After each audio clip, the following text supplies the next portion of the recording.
Welcome to Let Me Fix This. Enjoy the video. You start by getting the tools in place. Install Python 3. 10 or newer, create and activate a virtual environment, then pip install a library like Pygame. Once done, scaffold a project folder with a main, Py and an assets directory. Now write a minimal game loop. Initialize the library, set up a display, and run an event loop that handles quit events. This first runnable loop proves your environment works and gives you a base to iterate from. You now build the game's core systems.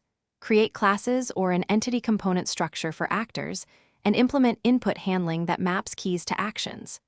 Then add collision detection and simple physics or grid-based movement with delta time to keep motion consistent.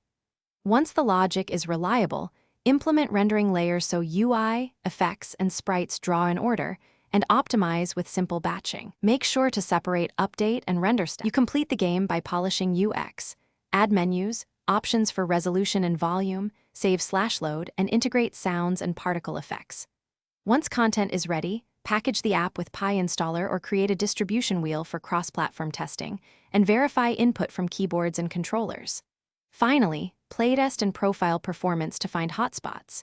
If things go wrong, rely on logging, breakpoints, and reproducing minimal cases. A systematic reproduce and isolate approach cuts debugging time dramatically.